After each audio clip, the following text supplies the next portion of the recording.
நம்ம ஃபினான்ஸில் வெல்த்தாக ஒரு 7 டிப் நான் சொல்கிறேன். ஸோ இந்த 7 ஸ்டெப்பை வந்து நீங்கள் ஃபாலோ பண்ணிங்கனாவே ஃபினான்ஸில் ஈஸியாக வெல்த்து அடைஞ்சிடலாம். ஸோ இந்த 7 ஸ்டெப்பும் நம்ம ஆல்ரெடி கேட்டது தான், அதை உங்களுக்கு நான் ரிமெம்பர் பண்ணுறேன். Plan for your goal. So அதாவது நம்ம பெரிய பெரிய பிஸ்னஸ் மேன், பெரிய வெல்த்தி பர்சன், ரிச்சஸ்ட் பர்சன் எல்லாமே பிளான் இல்லாமல் வெல்த் அடைஞ்சது கிடையாது. ஏன் அப்படி சொல்கிறேன்னா, நமக்கு எங்கே போக போகிறோம் அப்படிங்கிற ஒரு டெஸ்டினேஷனே தெரியலை அப்படின்னா நம்ம போக முடியாது. பஸ்ஸில் ஏறினதும் நான் வந்து டிக்கெட் எடுக்கணும்னா எந்த ஊருக்கு போகணுங்கிற விஷயம் எனக்கு தெரியணும். ஸோ அப்படி தெரிஞ்சால் மட்டும்தான் நான் வந்து அந்த இடத்துக்கு நான் போய் சேர முடியும். ஸோ அந்த மாதிரி தான் நம்மளுடைய கோல் செட் பண்ணோம்னா தான் நமக்கு எந்த ரூட்டில் போகிறதுக்கான ஒரு ஐடியா கிடைக்கும். ஸோ அந்த ஐடியாவை வச்சு தான் நெக்ஸ்ட் ஸ்டெப்பே மூவ் பண்ண முடியும். ரெண்டாவது, கெட் அவுட் ஆஃப் த டெப்ட்.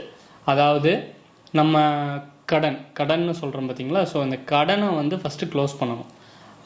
அதாவது எனக்கு வந்து நிறைய கடன் இருக்குது, அதாவது பெரிய கடன், சின்ன கடன், நிறைய கடன் இருக்குது. ஸோ அந்த ஒவ்வொரு கடனையும் வந்து நான் செட்டில் பண்ணும்போது தான் எனக்கு ஒரு மொமெண்டம் பில்ட் ஆகும். அதாவது எனக்கு வந்து ஹோம் லோன், கார் லோன், அதே மாதிரி மொபைல் லோன், ஸோ இந்த மாதிரி நிறையா லோன்ஸ் இருந்தாலும் அதில் சின்ன அமௌண்ட் எதுவோ அதை வந்து நம்ம இனிஷியலாக ரீபே பண்ணிக்கிட்டே வரணும். ஸோ அப்படி ரீபே பண்ண நமக்குள்ளே ஒரு மோட்டிவேட் ஆகிட்டு ஒரு மொமெண்டம் பில்ட் ஆகும். ஸோ அந்த மொமெண்டமை வச்சு தான் நம்ம அடுத்த ஸ்டெப்புக்கு ப்ரோக்ரஸ் ஆக முடியும். ஸோ நீங்கள் சம்பாதிக்கிறது எல்லாமே இந்த மாதிரி டெப்ட்டுக்கு, அதாவது கடனுக்கே போயிடுச்சு அப்படின்னா உங்ககிட்ட சேவிங்ஸ்னு எதுவுமே இருக்காது.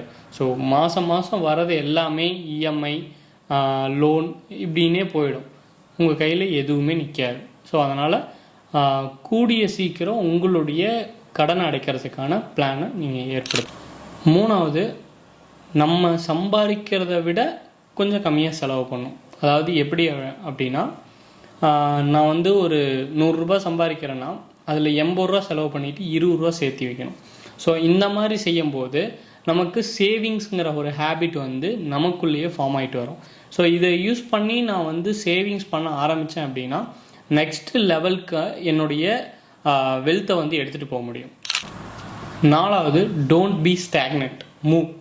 ஸோ அதாவது ஒரு விஷயத்தை நம்ம செஞ்சுட்டு வரோம், ஒரு ப்ரோக்ரஸ், ஒரு ரிச் ஆகணும் அப்படிங்கிற ஒரு கோலை நம்ம செட் பண்ணி நம்ம அதில் வந்து ப்ரோக்ரஸ் ஆகிக்கிட்டே வரோம் அப்படின்னா அந்த டைமில் நான் வந்து ஒரு இடத்துல எனக்கு லாஸ் ஆகிடுச்சு, ஒரு இடத்துல வந்து நான் வந்து ஃபெல்ட் சேட் அப்படிங்கும்போது நான் வந்து அந்த இடத்துலையே நிற்கக்கூடாது.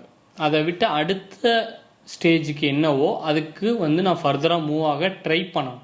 ஸோ அப்படி பண்ணும்போது நம்மளுடைய லெவல் வந்து அடுத்தடுத்த ஸ்டேஜுக்கு வந்து இன்க்ரீஸ் ஆகிக்கிட்டே இருக்கும். சேவ் மணி, இது ரொம்ப ரொம்ப இம்பார்ட்டண்ட்டான டிப்பு.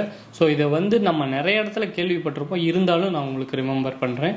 இந்த மணி சேவிங்ஸ் அப்படிங்கிறது என்ன, நிறைய பேர் சொல்லுவாங்க, நம்ம இன்ஸ்டாகிராம், யூடியூப் இதுலாம் பார்த்தோம்னா இன்வெஸ்ட் பண்ணுங்கள் அப்படின்னு சொல்லுவாங்க. நம்ம ஃபஸ்ட்டு அமௌண்ட்டை சேர்த்தணும், அதுக்கப்புறம் தான் இன்வெஸ்ட்மெண்ட் பற்றி யோசிக்கணும். ஸோ அமௌண்ட்டை நிறையா வந்து நம்ம சேவ் பண்ண தான் நமக்கு வந்து ஒரு கரேஜ் இருக்கும். ஸோ அமௌண்ட்டு என்கிட்ட பேங்க் பேலன்ஸ் இவ்வளோ இருக்குது. ஸோ அப்படிங்கும்போது தான் நமக்குள்ளே ஒரு செல்ஃப் கான்ஃபிடென்ஸ் வந்து க்ரியேட் ஆகும். இது வரதுனால நம்ம வந்து ரிச் ஆகிறதுக்கான சான்ஸை வந்து 100% வந்து அதிகப்படுத்தும். 6th one, stop taking unnecessary risk. ஆக்சுவலாக ஒரு விஷயம் நமக்கு தேவையில்லை அப்படின்னா அதில் நம்ம ரிஸ்க் எடுக்கிறோம். ஏன் அப்படின்னா, இப்போது ட்ரேடிங், அதில் வந்து நமக்கு ரிஸ்க் அதிகம் இருக்குது. அதில் போட்டால் வந்து ப்ராஃபிட் கிடைச்சாலும் தான் கிடைக்கும், இல்லைனா பெரிய லாஸில் கொண்டு போய் விடணும்னு நமக்கு தெரிஞ்சுமே நம்ம வந்து ரிஸ்க் எடுக்கிறோம். ஸோ இந்த மாதிரி அன்னெசரி ரிஸ்க் எடுக்கிறத விட்டுட்டு ரிஸ்க் லெஸ்ஸான இதில் இன்வெஸ்ட் பண்ணலாம். லைக் ஸ்டாக் மார்க்கெட்டில் இன்வெஸ்ட் பண்ணிங்க அப்படின்னா அது வந்து ஒரு லாங் டேர்மில் உங்களுக்கு ஒரு ஹை ரிட்டர்ன்ஸ் கொடுக்கும். 7th one, invest in stocks. So நான் ஃபஸ்ட்டு இதுக்கு முன்னாடி பாயிண்டில் சொன்ன மாதிரி தான், ஸ்டாக்ஸில் இன்வெஸ்ட்மெண்ட் பண்ணும்போது நமக்கு ஒரு சர்டைன் பீரியட் ஆஃப் டைமில் நமக்கு அந்த ஸ்டாக்கோட ப்ரைஸ் வந்து ஏற ஆரம்பிச்சிடும். ஸோ நம்ம ஒரு கம்மி ப்ரைஸில் ஒரு ஸ்டாக் வாங்குகிறோம் அப்படின்னா அது வந்து போக போக அதோடைய ஸ்டாக்கோட வேல்யூ வந்து இன்க்ரீஸ் ஆகிட்டே போகும். ஸோ இந்த மாதிரி ஒரு கொஞ்சம் கொஞ்சமாக வந்து நம்ம அமௌண்ட்டை வந்து போட்டு ஒரு ஸ்டாக்காக மார்க்கெட்டில் வாங்கி வைக்கும்போது அதை ஃப்யூச்சரில் நம்ம வந்து ஒரு பெரிய ரிட்டர்ன்ஸாக நம்ம எடுக்க முடியும். மணி சேவ் பண்ணுற மணியை ஸ்டாக் மார்க்கெட்டில் இன்வெஸ்ட் பண்ணுங்கள். கண்டிப்பாக அதுக்கான ரிசல்ட் இருக்கும். நான் பிகினர், எனக்கு ஸ்டாக் மார்க்கெட் பற்றி தெரியாது அப்படின்னா ஸோ இண்டெக்ஸ் ஃபண்ட்லேருந்து நீங்கள் ஸ்டார்ட் பண்ணலாம்.